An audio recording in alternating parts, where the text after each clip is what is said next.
የኢትዮጵያ ሕዝባዊ አብዮታዊ ፓርቲ ኢህአፓ እየተዘጋጀ የሚቀርብ ፍኖተ ዲሞክራሲ የኢትዮጵያ አንድነት ድምፅ ነው። ጤና ይስጥልኝ። እንደምን አመሻችሁ አድማጮቻችን። ዛሬ ሐሙስ ሚያዝያ 22 ቀን 2018 ዓመተ ምህረት ነው። የደምቢ ዶሎ ዩኒቨርሲቲ ተማሪዎች የነበሩትና በአክራሪ የኦሮሞ አሸባሪዎች የታገቱት ተማሪዎች ጉዳይ እስካሁን እልባትን አላገኘም። ብዙዎቹ ልጃገረዶች የሆኑት እነዚህ የአማራ ወጣቶች ከታገቱ ሐሙስ ሚያዝያ 22 ቀን 2312 ቀናት አለፋቸው። የወጣቶቹ ሰቆቃ ያብቃ እንበል። እስከ መቼ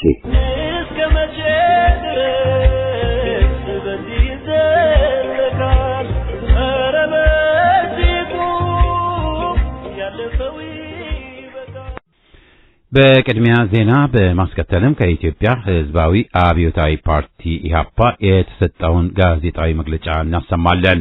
በመጨረሻም በየሳምንቱ ሐሙስ የሚቀርበው ከማህደራችን ፕሮግራማችንን አሰምተን የጠቅላላ ዝግጅታችን ፍጻሜ ይሆናል።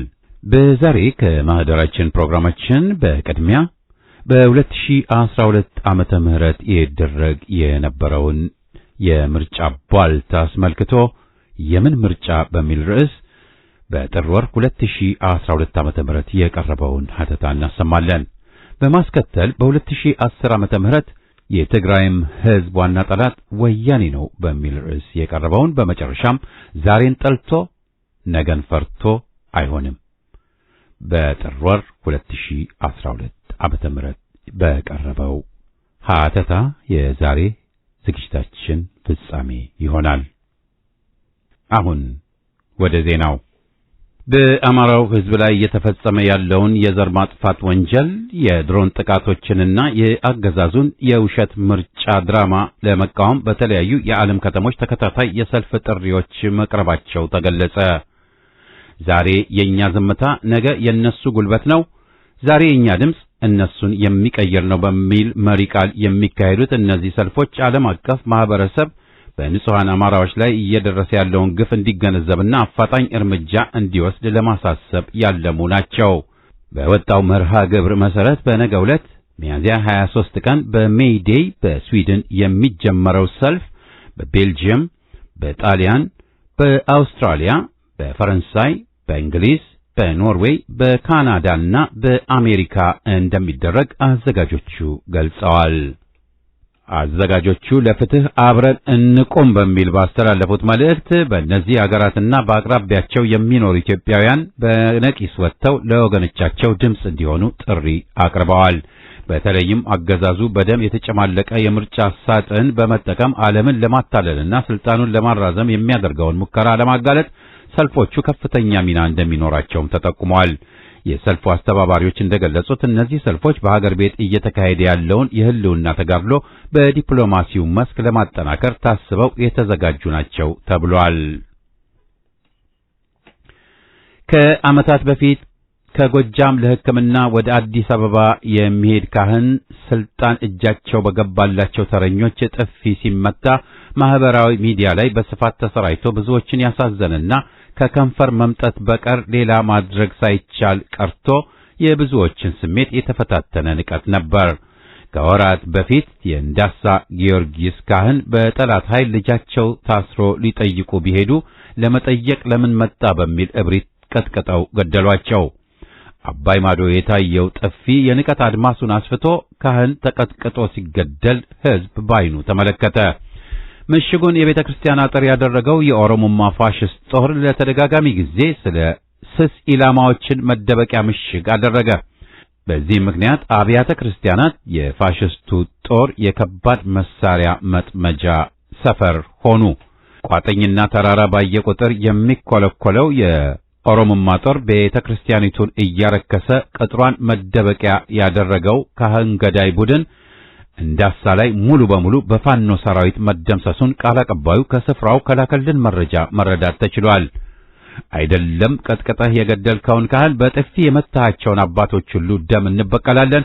ትግላችን የተንሻፈፈውን የዚች ሀገር ትርክት ሁሉ ቅርጽ እስኪይዝ ድረስ ነው ሲል የፋኖው ቃል አቀባይ መልእክቱን ደምድመዋል። የአጼ ቴዎድሮስ ዕዝ 102ኛ ኮር አንዳሳ ላይ የነበረን ጥላት ሙሉ በሙሉ ደመሰሰ። ከባህር ዳር ከተማ በ10 ኪሎ ሜትር ርቀት የምትገኝ አንዳሳ ተብላ የምትጠራን ከተማ ክፍለ ጦሩ በጠዋቱ መቆጣጠር ችሏል። በክልሉ መዲና ጣና ሐይቅ አጠገብ ከ2000 በላይ ማህበረሰብን ሰብስቦ የንቅናቄ መድረክ በማድረግ የህዝብን ድጋፍ ያገኘው 102ኛ ኮር በጠዋቱ በከፈተው ተኩስ ጠላትን ሙሉ በሙሉ በመደምሰስና በመማረክ ከተማዋን ተቆጣጥረዋል። በውጊያውም በርካታ ቁጥር ያለው የጠላት ኃይል እየተደመሰሰ ሲሆን እጃቸውን የሰጡም ህይወታቸውን አትርፈዋል ነው የተባለው።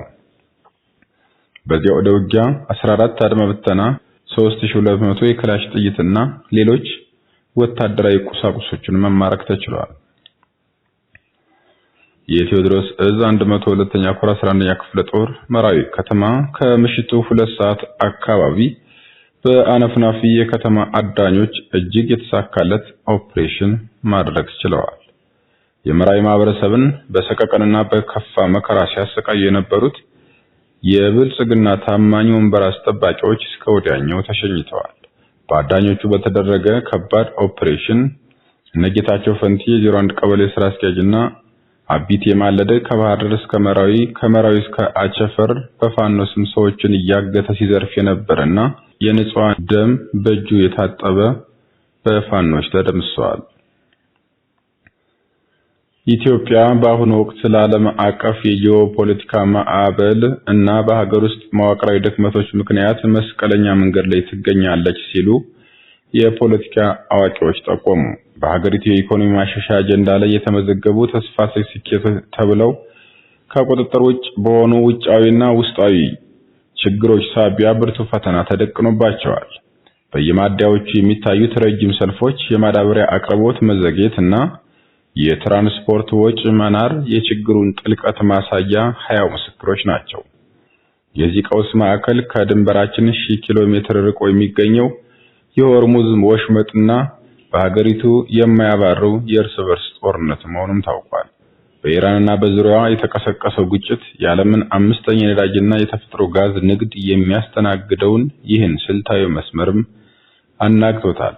እንደ ኢትዮጵያ ያለች ባህር በር አልባ ሀገር የነዳጅና የግብርና ግብአቶችን ለማግኘት በባህረ ሰላጤውና በጅቡቲ ኮሪደር ላይ ያላትን ጥገኝነት ሀገሪቱን ለዓለም አቀፍ የዋጋ ንረትና ለውጭ ምንዛሬ ጫና ተጋላጭ አድርጓታል።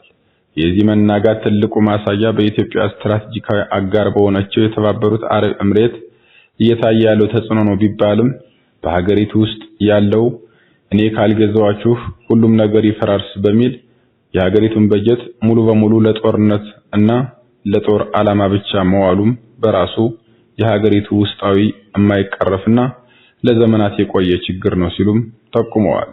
ይህን ውጫዊና ውስጣዊ ጫና ይበልጥ ያከበደው ግን የሀገር ውስጥ የቤት ስራዎቻችን አለመጠናቀቃችን ነው። በስርጭት ሰንሰለቱ ላይ የሚታዩ የአስተዳደር ጉድለቶች፣ የሙስና ጥርጣሬዎችና በጅቡቲ ኮሪደር ላይ ያለው ከፍተኛ ጥገኝነትና የዲ መሬጅ መስተጓጎል የህዝብን እምነት እየሸረሸሩት ይገኛል። አገዛዙ አመቻቸውት ያለው ቤት ለማግኘት ተበድረው 25% ክፍያ የከፈሉ መምህራን የቤቱ ግንባታ ሳይጀመር ወለድ ለመክፈል መቸገራቸውን ተናገሩ። ከ6000 በላይ መምህራን ተጠቃሚ ያደርጋል ተብሎ ለዜና ፍጆታ የወጣው በ57 ማህበራት ለተደራጁ መምህራን የቤት ግንባታ ይጀምራል የተባለው የዛሬ 6 ዓመት ገደማ እንደነበር ይጠቁማሉ። በወቅቱ ተደጋግሞ እንደተነገረው አገዛዙ 24 ቢሊዮን ብር የሚገመት መሬት በነፃ ከማቅረቡም በላይ የዲዛይንና የፋይናንስ አማራጮችን አመቻችቻለሁ ቢልም መሬት ላይ ግን ምንም ጠብ የሚል ነገር እንደሌለ መምህራን ይጠቁማሉ።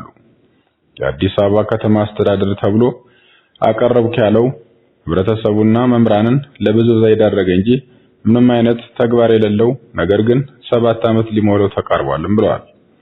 ከዚህ 6000 መምህራን 25 በመቶ መቆጠብ 3.8 ቢሊዮን እንደሚጠበቅባቸው ቢነገርም 75 በመቶ በአገዛዙ በኩል ብድር አመቻቻለሁ ቢልም ለአበዳሪ ተቋሙ ወለድ ከመክፈል ባለፈ ምንም ውጤት አላመጣም ሲሉም ቅሬታ አቅርበዋል። እስከ 6000 በላይ መምህራን በጠቅላላው 5 ቢሊዮን ብር ከየትም ብለን ተበድረን ብንከፍልም ለውጥ አልመጣም። ወለድ በየቀኑ ማቅረብ ግን ለኛ ፈተና ሆኗልም ብለዋል። በሰዓቱ ይህንን ብድር ስንበደር በቅርብ ወራት ግንባታው አልቆ ቤታችን እንደምንገባ ነግረውን ነበር። ነገር ግን ከዚያ ጀምሮ እስካሁን ድረስ አይደለም ቤቱ ሊገነባ ይቀርና መሰረተ ድንጋይ አልተጣለም ብለዋል። አብዛኛው መምህር ከ3 ከ4 ቦታ ተበድሮ የከፈለ ሲሆን አሁን ባለው ኑሮ ላይ እየተሰራ ላልሆነ ቤት ከፍተኛ ወለድ መክፈልን እጅጉን ከብዶናልም ብለዋል። ባዶ ሆዳችንን እያስተማርን እንገኛለን። የቤቶቹ ግንባታ እንደተጀመረ በአንዳንድ የመንግስት ሚዲያዎች ግን ተነግሮ ነበር። ይህ ግን ትክክል አይደለም። ለዜና ፍጆታ ብቻ እኛን ተጠቀሙን። እንዳልተማርንና እንዳልተለወጥ ትውልድ እንደማያንቀርጽ ሁሉ እንዴትኛ መጫወቻ እንሆናለን? የኑሮውን ሰቀቀንና አሁን ያለውን ችግርና ፈተና ከማለፍ አልፎ አገዛዙ የደቀነብን ወለድና የብድር ጉዳይ ደግሞ ሌላ ፈተና ሆኖብናልም ብለዋል። የጋይንት ህዝብ ጭፍጨፋና የጅምላ መቃብሮች መገኘታቸው ተሰማ። የምስራቅ እዝ ውስጥ ኮሎኔል አለም የታደሰ የሚመራው 33ኛ ክፍለ ጦር የጋይንት ምድር ከረገጠ ጀምሮ አያሌ የአደባባይና የስውር ጅምላ ግድያዎች እየተካሄዱ ይገኛል። ቀሳውስትና ዲያቆናት ከቤተ መቅደስ ቅዳሴ ውስጥ ወጥተው ተገለዋል። መነኮሳት አደባባይ ላይ መረሸን አልበቃ ብሎ ወጣቶች ከቤታቸው እየወጡ ሌሊት ላይ በመረሸን ላይ መሆናቸው ታውቋል። ታፍሰው የሚወሰዱ ወጣቶች በሌሊት ያስወጡ በነፋስ መውጫ ከተማና በዙሪያዋ ባሉ አካባቢዎች ቅዱስ ሥላሴ ቤተክርስቲያን ግቢ ውስጥ ኮሶ ሜዳ በታች ከትክታ ጫካ የኩሩጣ ማርያም አካባቢዎች ጅምላ መቃብሮችና ሌሎች ሳይቀሩ የብዙ ወጣቶች አስከሬን እየተገኘ ነው። አሁንም ወጣቶች እየታፈሱ ሲሆን የክፍለ ጦር ዋና አዛዥ በጭካኔው እየታወቀና ወጣቶች ታፍሰው ሲደበደቡ ሲረሸኑ እንኳን ፊት ለፊት ሆኖ ይስቃል ሲሉ የዓይን እማኞች ጠቁመዋል። በአርሲ ዞን ሮቤ ዲዳአ ወረዳ በንጹሃን ላይ የተፈጸመው ጥቃት አሳሳቢ ነው ተባለ። አርሲ ሮቤ ዲዳአ ወረዳ ባሳለፍነው አንድ የቤተክርስቲያን አገልጋይ ከሁለት ወንድሞቹ ጋር ባልታወቁ ኃይሎች ተብለው በተገለጹ የአገዛዙ ክንፎች የኦነግ ኃይሎች መገደሉ ታውቋል። ሙልየ ፍሳ የተባሉት ለዓመታት በዚህ የኖሩ አገልጋይ በተጠቀሰው ቀን አመሻሹን ላይ ከሁለት ወንድሞቻቸው ጋር ከቤታቸው ተጠርተው ወደ ጫካ ተወስደው እንደተገደሉም ታውቋል። ይህ ግድያ ተጠናክሮ የቀጠለ ሲሆን አገዛዙ አጀንዳ አስቀይርበታለሁ ያለውና የአማራን ዘር አጠፋለሁ ብሎ ከተነሳ ጊዜ ጀምሮ እስካሁን በየቦታው የንጹሃን ደም መፍሰስ እንዳላቆመና ብቸኛው መዳኛ መንገዳችን የፋኖን ትግል አጠናክረን አገዛዙና ግብረ አበሮቹን ከ4 ኪሎ ማስወጣት በወንጀለኛ ተጠያቂ አድርጎ በፍርድ አደባባይ ማቆም ብቸኛ አማራጫችን ነው ተብሏል። የዕለቱም ዜና በዚያ በቃ።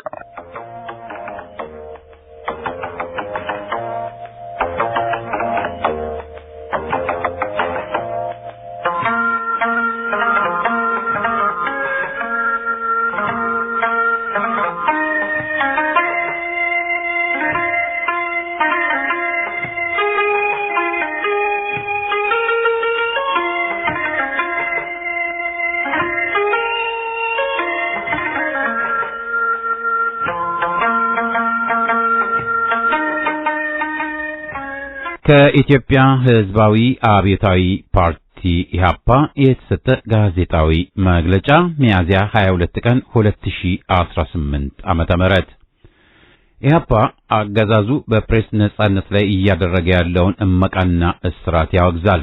በራሱ ጥላ ስር ያደራጀውን የማፊያ ቡድን በምርጫ ስም እየፈጸመ ያለውን ወንጀልና የቴዲን ዘፈን ሲያዳምጡ በተገኙ ወጣቶች ላይ የሚያደርገውን የጅምላ አፈሳ ኢህአፓ በጽኑ ያወግዛል። አገዛዙ በየጊዜው ወደ እስር ቤት የሚጥላቸውን የህሊና እስረኞች አሁንም ያለምንም ቅድመ ሁኔታ በአስቸኳይ ይፈቱ ዘንድ ኢህአፓ ጥሪ ያስተላልፋል። ሰሞነኛውን የምርጫ ቧልት ተከትሎና ታዋቂው ዘፋኝ የለቀቀውን አልበም አዳመጣችሁ በሚል ፈሊጥ አገዛዙ በጋዜጠኞች፣ በፖለቲካ አክቲቪስቶች፣ በወጣቱና በሰፊው ሕዝብ ላይ እያደረገ ያለውን የጅምላ አፈሳ ኢህአፓ በጥብቅ ይኮንናል። ኢህአፓ ሰሞኑን በተለያዩ የመገናኛ ብዙሃን ጥረት የተጋለጠውን የማፊያን መረብ እንዲሁ በማጋለጥ ብቻ ሳይሆን ወገን ሁሉ በያለበት ተግባራዊ እርምጃ ይወስድ ዘንድ ህዝባዊ ጥሪ ያደርጋል። የወገን ኃይል አቅሙን የበለጠ አጠናክሮ በጠላት ላይ የማያዳግም እርምጃ መውሰድ ያለበት ነገ ሳይሆን ዛሬ ነው ብሎ ኢህአፓ ያምናል። በአንድ ቀን ጀንበር የባለ ብዙ ህንጻ፣ መኪና፣ የቤትና ፋብሪካ ባለቤት የሚኮንባት አገር ኢትዮጵያ ሆናለች። ከሁሉም በላይ የሚያሳዝነው ይህ የወጣለት የማፊያ ቡድን የሚመራው በአገዛዙ ጀነራሎችና ካድሬዎች ብቻ ሳይሆን አብይ ራሱ ባሰማራው አረመኔ ቡድን መሆኑ ነው። በአገሪቱ ጠቅላላ አብይ አህመድ ሳያውቅ የሚካሄድ የሚወሰንና የሚከናወን አንድም ነገር እንደሌለ የታወቀ ነው። ዛሬ ዜጎችን በጠራራ ፀሐይ ማገት፣ ዘመድ አዝማድን በሚሊዮን የሚቆጠር ብር ማስከፈልና በወጣቶች ላይ ስየል መፈጸም የተለመደ ተግባር ሆኗል። ለዚህ ሁሉ ጭካኔና ወንጀል ተጠያቂው አሁንም አብይ አህመድ በራሱ አካል አምሳል የፈጠረው የማፊያ ቡድንና በሙስና የዘቀጠ ስርዓቱ ናቸው ብሎ ኢህአፓ ያምናል። ለዚህ ደግሞ መፍትሄው ስርዓቱን ከስር መሰረቱ መንግሎ መጣል ብቻ ነው። ዘረኛው አገዛዝ ምርጫ እያለ ሲያሟርት ቧልት መሆኑ የገባቸውና እውነተኛ አርበኞች ደግሞ ይህን አረመኔ አገዛዝ በትግል ለማሰናበት ተግተው እየታገሉ ይገኛሉ። የኛም ሰልፍ በተጨባጭ በተግባር ከሚታገሉት ሐቀኛ ዜጎች ጋር ነውና ትግሉ ተፋፍሞ መቀጠል አለበት እንላለን። የመሸበትን አንጃ ግራንጃም ብልጽግናን ለማጀብና ለጋራ ጌቶቻቸው ለማደር ያዙ ይልቀቁኝ ከማለት ይቆጠብ ዘንድ እንመክራለን። አልመከር ካለም ህዝባዊ አመጽ ከነጌቶቹ ጠራርጎ ያስወግደዋል። አሁንም ሆነ ከአሁን በፊት ለታሰሩትና እየሳሰሩ ለቀጠሉት ጋዜጠኞችና ወጣቶች ድምጽ መሆን ሲገባ ለአረመኔው አገዛዝ ሽፋን መስጠት በታሪክና ትውልድ ያስጠይቃል። ለሌሎች ቀርቶ ለታሰሩት የራሳቸው አባላት እንኳን ምንም አይነት ድምጽ አለማሰማቱ በራሱ ያንጃውን የፖለቲካ ዝቅጠት የሚያሳይ ነው። ባጭሩ ኢህአፓን ከርቶ የገባው አንጃ ከቅሌት በስተቀር ሌላ ያተረፈው ነገር እንደሌለ ከራሱ በላይ የሚያውቅ የለም። ከዛሬ 17 ዓመት በፊት ኢህአፓን ከርቶ እጁን ለወያኔ ለመስጠት ፈራ ተባ እያለ ከቆየ በኋላ አብይ አህመድ ስልጣን ላይ ሲወጣ እጁን ለርሱ አስረከበ። ስለዚህ አንጃው ሊተካው የሚችለው ሐቀኛውን ኢህአፓ ሳይሆን የወያኔ ቀትር ጥራ በመባል የታወቀውን የበረከት ስምዖንን በአዴን መሆኑን ለሰፊው የኢትዮጵያ ሕዝብ ማሳወቅ እንወዳለን። በእርግጥ የሥርዓት ለውጥ ለማምጣት የሚደረግ ህዝባዊና ብሔራዊ ትግል ረጅም ጠመዝማዛና ፈታኝ የሆነ ነው። ይህን አልችል ብሎ በጨለምተኝነት የተንበረከከው አንጃም ዛሬ ለተረኛ ዘረኛ እጁን ለመስጠቱ ጉዳይም ይህ ነው። እጅ መስጠቱ እንዳለ ሆኖ የድርጅቱን ስም ለእጅ መንሻ መጠቀሙ ግን ትልቅ ወንጀል ነውና ይጠየቅበታል። አገዛዙ የመንጋ የወንበዴና የማፊያ ባህሪያትን የተላበሰ ነውና ፋኖን መቋቋም ሲያቅተው የፋኖን ቤተሰብ ዘመድ አዝማድ እያፈንና እየገደለ ይገኛል። ፋኖም በሚሰጠው ያጸፋ መልስ ወገንን ማስደሰቱ ይቀጥል እንላለን። ታጥቆና በቂ ዝግጅት አድርጎ መታገል ያለበት የኢትዮጵያ ሕዝብ በተለይም የአማራው ወገናችን ይህን ፈለግ መከተሉ የግድ ነው። ዛሬ በአምስቱ ክፍላተ ሀገር ማለትም ጎንደር፣ ጎጃም፣ ወሎ፣ ሸዋና ወለጋ በአብዛኛው በትጥቅ ትግል እየተናጡ መገኘታቸው እንዳለ ሆኖ ቀሪው የኢትዮጵያ ሕዝብ ዝም ማለቱ ግን ላገዛዙ አረመኔ ተግባር ጉልበት ሰጥቶታል። በተለይ ደግሞ ለአዲስ አበባ ወጣት አሁንም አጠያያቂ ሆኗል። እንዲሁም በወገኖቻችን ሕይወት ላይ እየቀለዱ የሚገኙትን ባንዳ ምሁራንና የሃይማኖት አባቶች ይመለከታል። በውስጥና በውጭ ለጠላት የሚሰሩ ሆዳም ምሁራንና በሽምግልና ስም የሚነግዱ የሃይማኖት አባቶችንም ይመለከታል። ድሮም ሆነ ዘንድሮ ባንዳና በእርቅ ስም የሚንቀሳቀሱ ሐሳዊ መሲዎች ነበሩ አሉ። የሁሉም ዋና ተልዕኳቸው ሌላ ሳይሆን በእርቆ ሰላም ስም ወገንን ማዘናጋትና የሚታገለውን ወገን ለጥገናዊ ለውጥ እንዲንበረከክ ማድረግ ነው። ይህን ካልን በኋላ በመሰረቱ ትግል የራሱ የሆነ ስልት፣ ዘዴና ስርዓት ያለው ማህበራዊ ጥበብ መሆኑ እንዳለ ሆኖ ነቅቶ ተደራጅቶና ታጥቆ ጠላትን መፋለም የአገር ወዳድ ዜጋ ሁሉ ታሪካዊ እና ብሔራዊ ግዴታ ነው ብለን እናምናለን። ጠላትን ለማሸነፍ ከጠላት በበለጠ መደራጀት፣ ሁለንተናዊ የሆነ ፖለቲካዊ፣ ታሪካዊ፣ ኢኮኖሚያዊ፣ ማህበራዊና ዲፕሎማሲያዊ ወዘተ ግንዛቤን ማሳደግ ከወገን ኃይል ይጠበቃል።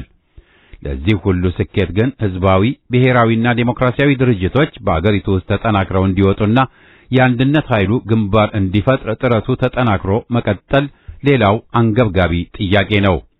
ሂደቱ በበለጠ ህዝባዊና ዴሞክራሲያዊ ሊሆን የሚችለው በሰፊው ህዝብ ተሳትፎ ነውና ህዝብን ማንቃት፣ ማደራጀትና ማስታጠቅ ለብሔራዊና ህዝባዊ ድሉ ወሳኝ ነው እንላለን።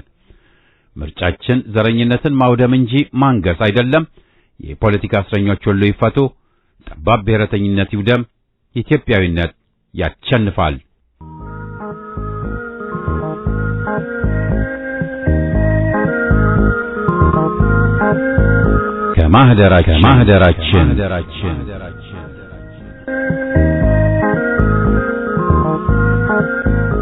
ከማህደራችን ዘወትር ሐሙስ የሚቀርብ ከዓመታት በፊት በፍኖተ ዴሞክራሲ ቀርበው የነበሩ ሀተታዎችን፣ ትችቶችንና ጥናታዊ ጽሑፎችን ምን ብለን እንደነበር ለማስታወስ የሚቀርብ ዝግጅት ነው።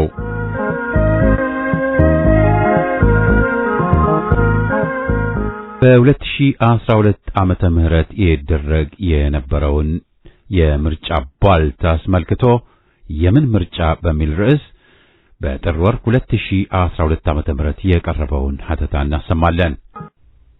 የምን ምርጫ? የአሜሪካ የውጭ ጉዳይ ሚኒስቴር በቬኔዙዌላ ነጻ ምርጫ የሚደረግ አይመስልም ብሎ ሲተች፣ እስካሁን ግን ምርጫ መደረግ በሌለባት ኢትዮጵያ ምርጫ የተባለው ሊጭበረበር በገሃድ ዝግጅት ሲደረግ ዝምታን መርጧል። ድሮም አሜሪካ ሌላ ከነሱ ምን ይጠበቃል ብሎ ማለፍ ቢቻልም ለዓለም አቀፉ ህብረተሰብ በሞላ በኢትዮጵያ ምርጫ የተባለው ፍሩሽካ መሆኑን ማስረዳት ይገባል።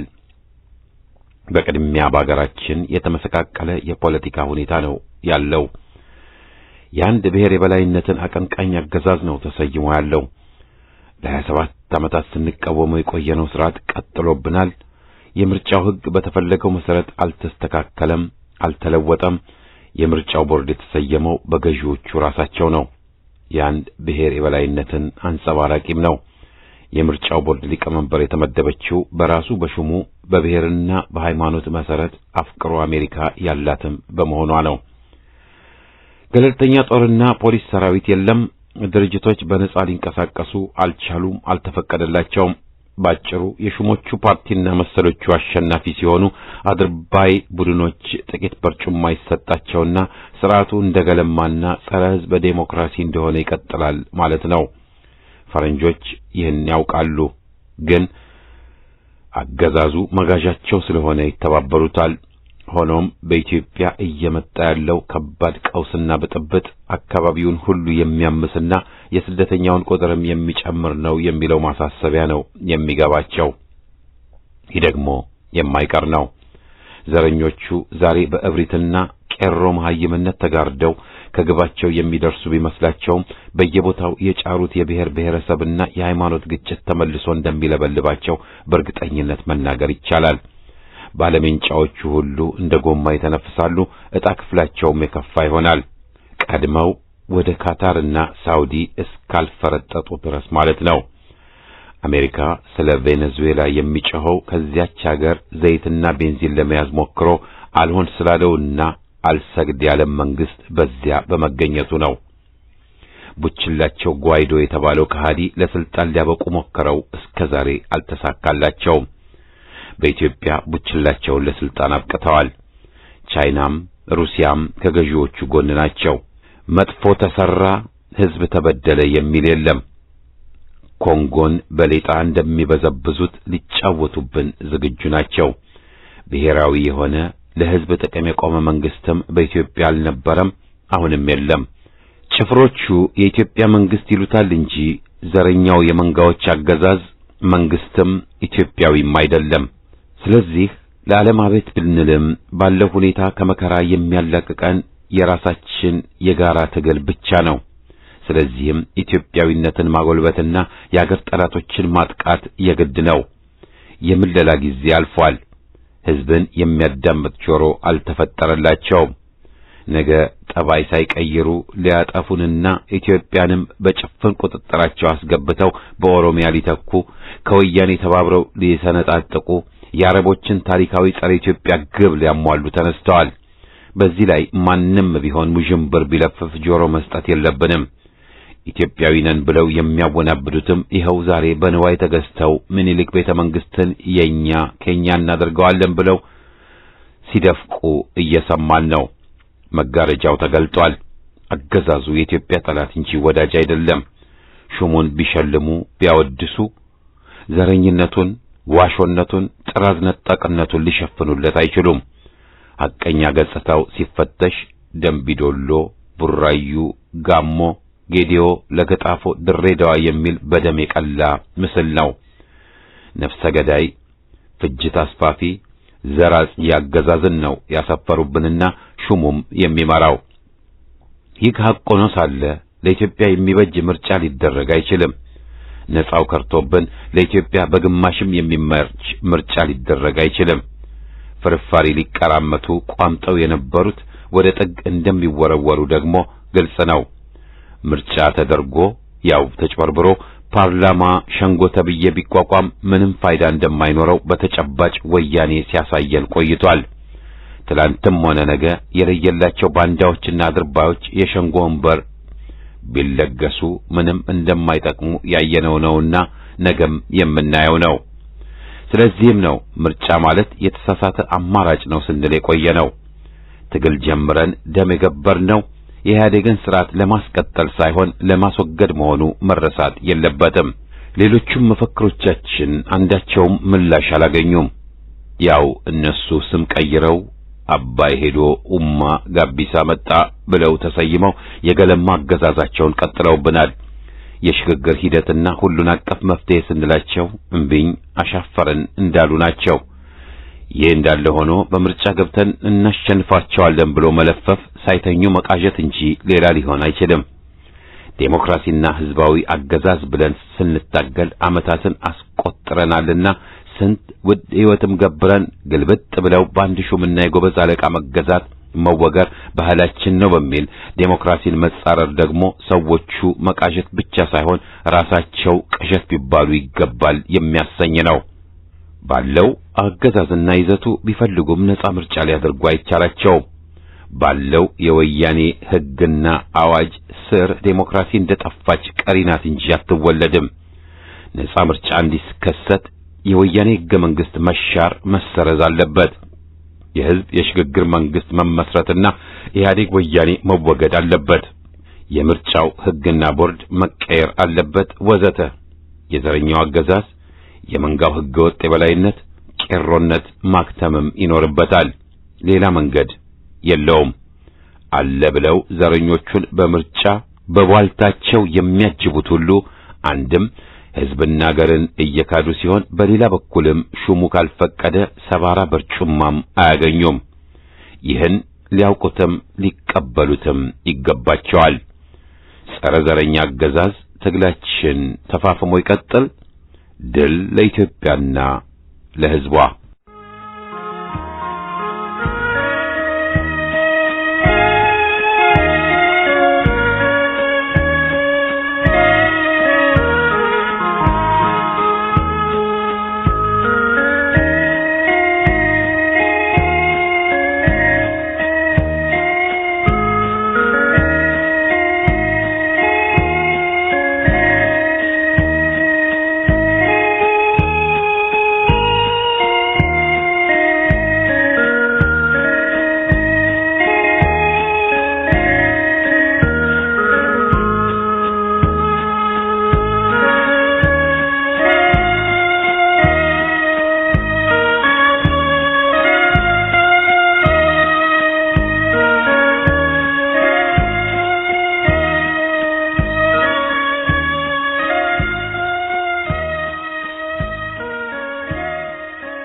የትግራይም ህዝብ ዋና ጠላት ወያኔ ነው።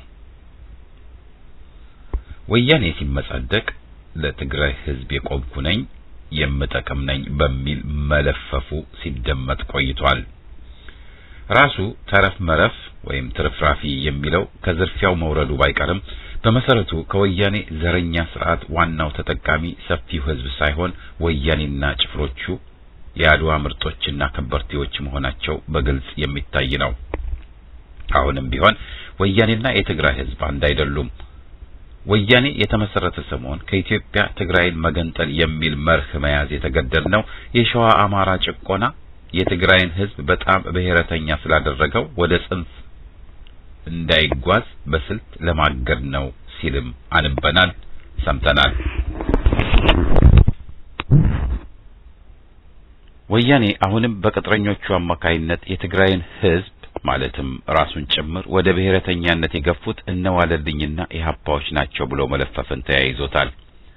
በትግራይም በኤርትራም የህዝቡን የአንድነት ፍላጎት አፍነው ግንጠላን ያስፋፉት፣ የአንድነት ኃይሎችን ያጠፉት፣ በኢትዮጵያዊነት የተሰለፉትን የትግራይና የኤርትራ ተወላጆች እየዘለፉና እያሳደዱ የቆዩት የግንጠላ ግንባሮች መሆናቸውን ታሪክ መዝግቦታል። ወያኔ በዙሪያው የትግራይን ህዝብ ለማሰለፍ ሲጥር የቆየና አሁንም እየጣረ ያለ ነው። ተራ ጠባብነትና ጥላቻን በተለይ በአማራው ላይ ሲያስፋፋ ቆይቷል። መሪዎቹና መስራቾቹ ልባቸው አስመራ፣ ጥላቻቸው ወደ አማራ ሆኖ ታውከው መቆየታቸውንም እናውቃለን። ኢድህና ኢህአፓንም የወጉት ይህንኑ ኢትዮጵያዊ ህልውና ለማጥፋት እንደነበር ተደጋግሞ የተጋለጠ ነው። ወያኔ አገዛዙን የሚቃወመውን ሁሉ ጸረ ትግሬ በሚል ጥግ ሊያስይዝና በአንጻሩም የትግራይን ህዝብ ድጋፍ ለማግኘት ይጥራል። ድጋፍ ለማግኘት የሚጥረው አንድም ወያኔ ከተወገደ አማራው ኦሮሞው ይፈጃችኋል በሚል ማስፈራሪያ ሲሆን፣ በሌላ በኩል ደግሞ ተረፍ መረፍ በተን በማድረግና ሁሉም ነገር ወደ ትግራይን በስራ ላይ በማዋል ነው። በዚህ መስክ የትግራይ ንዑስ ከበርቴው ክፍል በሚያሳፍር ስግብግብነት ከወያኔው ስርዓት ተጠቃሚ ከዘረኛነቱም ተካፋይ ሆኖ በመገኘቱ ሁኔታውን አወሳስቦታል። ሌሎች የትግራይ ህዝብም ከወያኔ ጎን የቆመ ነው ወደሚል መደምደሚያ እንዲገፉና ወያኔ ትግሌ ጸረ አማራ ነው ይል እንደነበር ትግላችን ጸረ ትግሬ ነው እንዲሉ ገፋፍቷቸዋል። ይህን ሀቅ ችላ ማለት የሚጠቅም አይሆንም። ነገር ግን ከተጨባጭ ሁኔታና ሀቅ ባሻገር የትግራይን ህዝብ በጥቅሉ ለወያኔ ማስረከብ የሚያዋጣ የትግል ስልት ሊሆን አይችልምና በወያኔና በህዝብ መካከል ያለውን ልዩነት ማየትና ማስፋትም ተገቢ ሆኖ ይገኛል። ይህን መገንዘብና እንደ መርህ መያዝም ከሚፈራው እልቂት ምናልባትም ሊያርቀን ይችል ይሆናል ማለትም እንችላለን። ወያኔ የእልቂት አልባ መፍትሄ ዋና ጠላት ነው። ስልጣን ከእጁ እንዲወጣ ወይም እንዲቀንስ ቅንጣትም ፍላጎት የለውም። ከወያኔ ድርድር የሚሉትን ቃዡ የምንላቸውም ለዚህ ነው። ወያኔ ስንል የወልዲያ የቅርቡ ፍጅት እንጂ ሰላማዊ ድርድርና ውይይት አይታየንም። እንኳን ዶሮ ጫጩትም ገዝቶ የማረድ አቅም ያሳጣን ወያኔ በየበዓሉ ደማችንን ለደደቢቱ ሰይጣን ያፈሳል እንጂ ሰላምና ደብን አይገዛም። ጅብ ከአህያ ጋር በሰላም ያድራል። የወያኔ መሰረታዊ ይዘትና ጠባይ ጸረ ኢትዮጵያና ጸረ ሕዝብ በመሆኑ ቢመከር ሊለወጥና ሊሻሻል አልቻለም፣ አይችልምም። እስረኞች ለቀኩና ለድርድር ተዘጋጀሁ ያለው ራሱ ማሾፊያ ነው እየተባለ ቀናት ሳያልፉ በወልዲያ ንጹህ የሕዝብ ደም ራሱን ማጠቡን አይተናል። በርካታዎችን ገድሎ ብዙዎችንም ማሰሩን።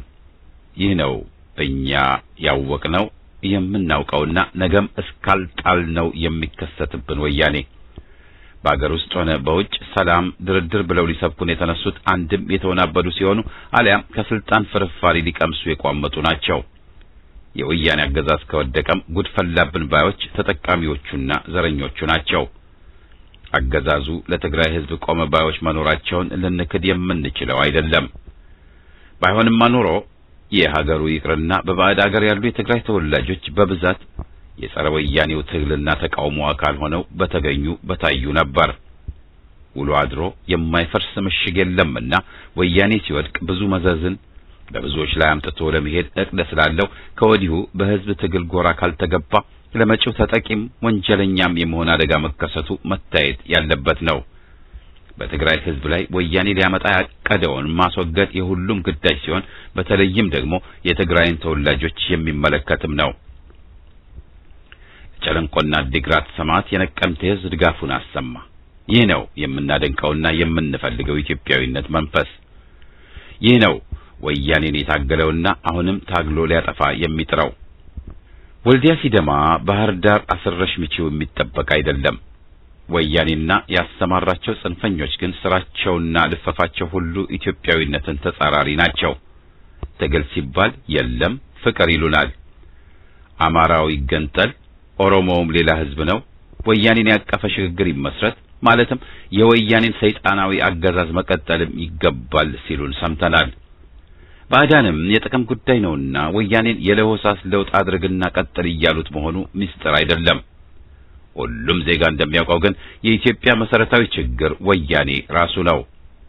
ወያኔ ካልተወገደ ለኢትዮጵያ ስርየት የለም።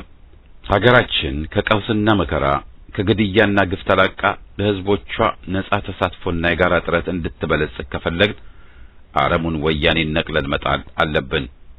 ከዚህ ግዳጅ ማንም ሊያግደን አቅጣጫ ሊያስቀይረን መፍቀድ የለብንም።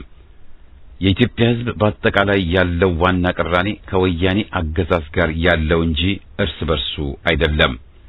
የጎንደር ደማችን አንድ ነው ታሪካዊ ሰልፍና መፈክር ይህን ግልጽ አድርጎታል። ወያኔ ፍላጎቱ ወደ ኋላ ሊጎትተንና እርስ በርስ ሊያናክሰን መሆኑ ግን የሚጠበቅ ነበር። ይኸውም ታይቷል። ለአማራውና ኦሮሞው ተቆርቋሪ መስለው የህዝብን አንድነት በስልት የሚያጠቁት ሆኑ እንደነ ኢህአፓ ላይ አተኩረው በአገር ወዳድ ኃይሎች ላይ ጸያፍ ዘመቻ የከፈቱት የወር ደመወዛቸው ከመቀሌ ወይም ዋሽንግተን የሚመጣ ለመሆኑ መረጃ የሚሉን ሊኖሩ አይችሉም። የህዝብና የአገር ዋናው ጠላት ወያኔ ሆኖ ሳለ ከወያኔ ጋር ፍቅር ከታገለው ትውልድና ከሰማዕቱ ዋለልኝ ጋር ያመረረ ትግልን የሚሰብኩና ለወያኔ በሚያመች መልክ ታሪክን የሚበርዙ ስምሪታቸው የህዝብን ትግል ለማደናቀፍ መሆኑ የሚታይ ነው። የህዝብ ትግል ፍላጻ የበተናቸው ናቸው። ትግል የራት ግብዣ አይደለም። ከጠላት ጋር መተቃቀፍ ሳይሆን በሁሉም መስክ በየፈርጁ መጋጨትን፣ መጣላትን ግድ የሚል ነው። ከዲያብሎስ እርቅ ለማንስ ይበጃል? እባብንም ቀጥቅጦ መግደል እንጂ ማቀፍን ማን ጤነኛ ሰው ሰበከ? የወያኔ የኃጢአት ክምር አጉብጦታል። ነጋ ጠባ በወንጀሉ ይቀጥላል እንጂ ንስሐ ወይም መቆጠብን አያውቅም፣ አይችልበትም። ስንት ጀግኖችን ያፈራች ትግራይ የእናት ወድ ዥንጉርጉር ነውና ማስወረድ የነበረባትን ወያኔ ወልዳለች። የሆነ ያለና የተጋፈጠን ሐቅና ክስተት ነው። ወያኔንም አምሮ ታግሎ ማስወገድ እንዲሁ ግዳጃችንና የመጣም ሐቅ ነው። ባልሸሹም ዞራሉ የሚፈታም አይሆንም። ወይ ወያኔ ይጠፋል ወይ ኢትዮጵያ ለባሰ አደጋና ጥፋት ትዳረጋለች። አማራጭ አለ የሚሉ ዋሾዎችና ዘለዓለም ቀንበር ሊጭኑብን የሚፈልጉ ባዕዳን ናቸው። መጽሐፉ ተመሳሳይ ሁኔታን ሲገልጽ እንደሚከተለው ጽፎት ነበር። ሁሉም በአንድነት ረከሱ፣ በጎ ነገርን የሚሰራ አንድም እንኳ የለም። ጉሮሯቸው የተከፈተ መቃብር ነው። በምላሳቸው ሸነገሉ፣ ከከንፈራቸው በታች የእባብ መርዝ አለ። አፋቸው መርገምንና መራራን ተሞልቷል። ደም ለማፍሰስ እግራቸው ፈጣን ነው። ጥፋትና ጉስቁልና በመንገዳቸው አለ። የሰላምን መንገድ አላወቁትምና ሕዝብን እንደ እንጀራ የሚበሉ ኃጢአት የሚሰሩ በሰይጣኑ ወያኔ ላይ ሌላ መጨመር ያስፈልጋል። ወያኔን ለማስወገድ የሕዝባችን ትግል ይቀጥል፣ ይፋፋም። ለወልዲያ ሰማዕት ቤተሰቦችና ዘመዶች ጽናትን ይስጣችሁ። የፈሰሰውን ደም ሁሉ መበቀያው ጊዜ ደርሷል።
ዛሬን ጠልቶ ነገን ፈርቶ አይሆንም።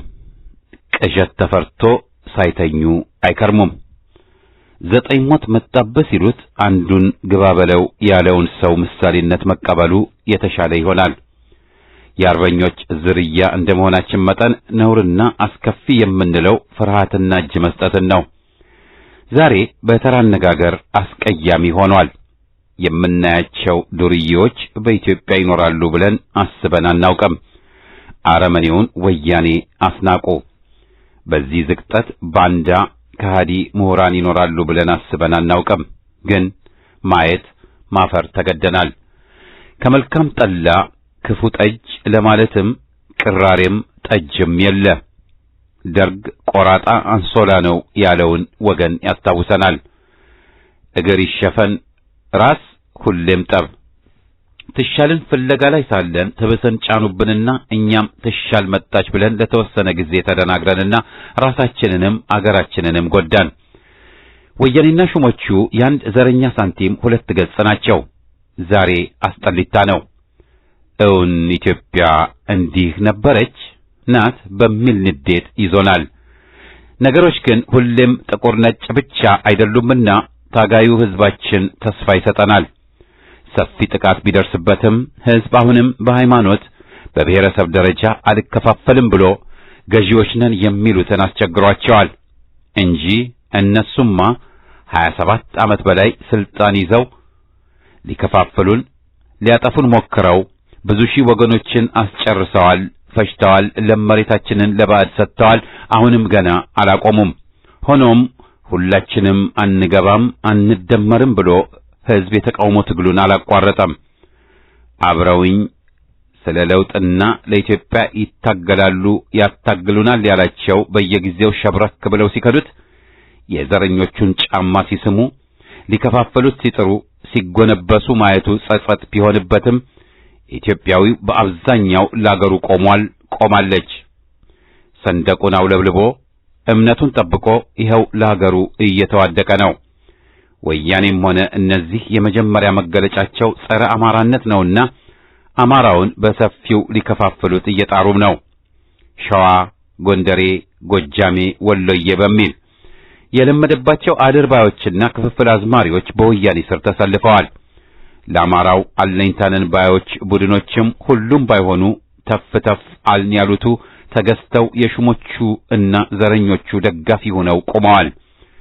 ኢትዮጵያና የኢትዮጵያንን ያሉትም ሲፈተሹ ጎጠኞች አሊያም ጭልጥ ያሉ አድርባዮችና ለዘረኛ አጎንባሾች ሆነው ወደፊት የሚያስቡ ሳይሆን ወደ ዘመነ መሳፍንት ወደ ጨለማ ስርዓትም ሊመልሱን የሚጥሩ መሆናቸውን አውቀን ያው አንቀረን ልንተፋቸው ተገደናል።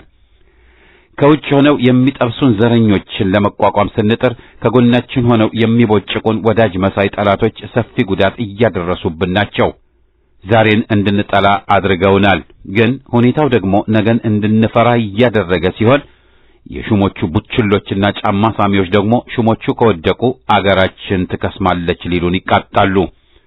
ደርግ ከወደቀ ኢህአዴግ ከተወገደ ኢትዮጵያ ትጠፋለች ያሉንን ያንጃ አባል የሆኑ የምሁር ከንቶች ያስታውሱናል። ነገን ከቶም መፍራት አይገባም። ሊመጣ የሚችለውን አደጋ በእይታ አስገብቶ መዘጋጀትና አገራድን ለመሆን ቆርጦ መነሳት መሰለፍ እንጂ ዛሬን ጠልቶ ነገን ፈርቶ መገኘት ያው ዛሬን የሚያስቀጥልብን ይሆናል። ይህን ደግሞ ዘረኞቹ ጨቋኞቹ የሚፈልጉት ነው።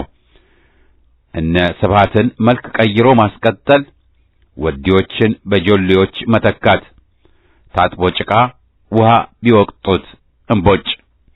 የምንጫው አገዛዝ ሊቀጥልብን ተነስቷል።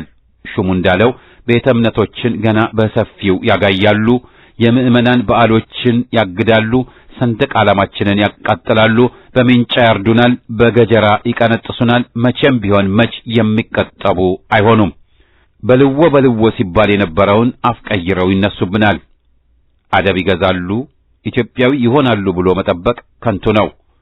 ከባድ መደናገር፣ ግዙፍ ስህተት፣ ኢትዮጵያዊነትን አጋልጦ ለዘረኞች መስጠት። በመሆኑም በጊዜ ነቅቶ ለአገርና ለወገን መቆም ግዴታ ይሆናል። ያለችን አንድ አገር ናት፣ እሷም ደግሞ ኢትዮጵያ ናት። ሃይማኖት ያለንም እምነታችንን ማስደፈር ማስረከስ የሚታሰበን አይሆንም፣ ሊሆን መቼም አይገባም። በሃይማኖት ሽፋን ሊቀሉን የተነሱትን መጋተር ግዴታችን ነው። አንገታችሁን ስጧቸው የሚለው አይሰራምና ሰላም ፍቅር እያሉ ሸንግለው እንደ በግ ሊያርዱን የተሰማሩትን ቤተ እምነቶቻችንን ሊያቃጥሉ ሊያፈርሱ የተነሱትን መቋቋም ቅዱስ ግዳጃችን ነው። ሐራም ኃጢአት የሚሆነው በዝምታና በቸልተኝነት መጠቃት ነው። ሰላም ብለው እጅ መስጠትን የሚሰብኩንን ወግዱ ማለት አለብን። ዛሬ ከዘረኞች ጋር ቆመው ምርጫ የሚሉን ለሀገርም ለሕዝብም ቅንጣት የማይበጁ ትጥቅ አስፈቺ አደናጋሪዎች ናቸው። እንትፍ ተብለው ከትቢያ የሚወረወሩ። ዛሬ ወቅቱ የትግል ነው። ሊሰፍን የሚቃጣውን አስቀያሚና ጸረ ሕዝብ ጊዜና አገዛዝ ልናስወግድ በጋራ የምንነሳበት፣ ነገ ብሩህ ቀንን ለማምጣት የምንጥርበት፣ በዚህ አምነን መሰለፍ መሰማራት እንጂ በይሆናል ነገና ጨልመን ከዛሬው ደይን አንወጣም ማለቱ ስህተት ነው።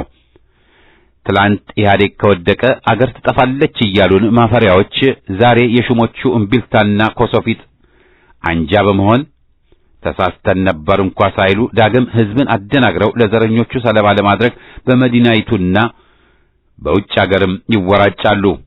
በዝምታ የማናልፋቸው ለዚህ ነው።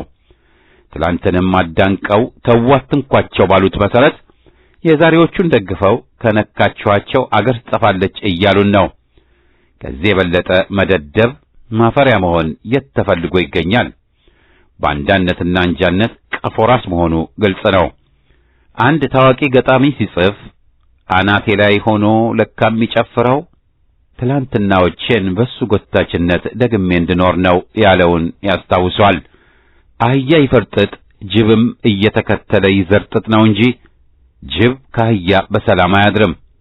ዘረኞች ካመላቸውና አቋማቸው ሊቀየሩ መቼም አይቻላቸውም።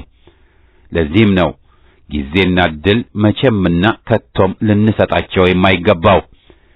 ጊዜና ስልጣን አገኘን ብለው ጦራም አከማችተውብን ቀን ተሌት እየዘመቱብን ነው።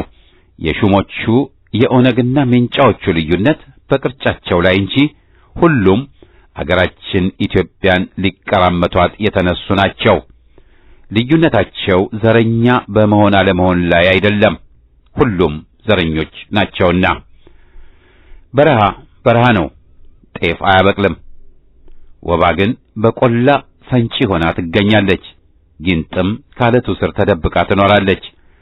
ነብርና ፍየል ተጋብተው ኖሩ ተረት ተረት ነው።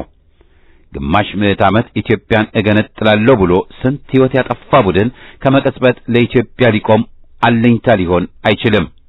ሹሞቹ 27 ዓመት ወይነው በደም የተጨማለቁ የወያኔ መጋዣዎች የሆኑና የተባሉ ከመቼው ኢትዮጵያዊ ሆኑ ብለን ነው ከመጀመሪያው እጅግ ያለ ተረታችሁን ለጅሎች ስበኩ ብለን ወግዱ ያልናቸው።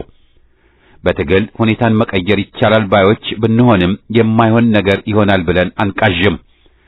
ከዘረኞች ጋር ሰላም ሊኖር የሚችልበት ሁኔታ ለኛ አይታየንም። የተያያዙትን የአጥፊ መንገድ ትተው የሕዝብን ድምፅና ፍላጎት ካከበሩ ምናልባት ግን ካያያዛቸው ስናይ ይህ ከቶም መቼም የሚሆን አይመስልም። ስለዚህ ሕዝብ በትግሉ እሾህ አሜከላውን ማስወገድ መቻል አለበት። ይህ ደግሞ ለዘረኞቹ በመጎንበስም ሆነ ምርጫ በሚሉት ቧልት ገብቶ በመቆሸሽ የሚገኝ አይደለም። ጸረ ወያኔ ጸረ ኢህአዴግ ትግላችን ይፋፋም። ውድቀት ለዘረኞች መንጋ፣ ድል ለኢትዮጵያ ሕዝብ።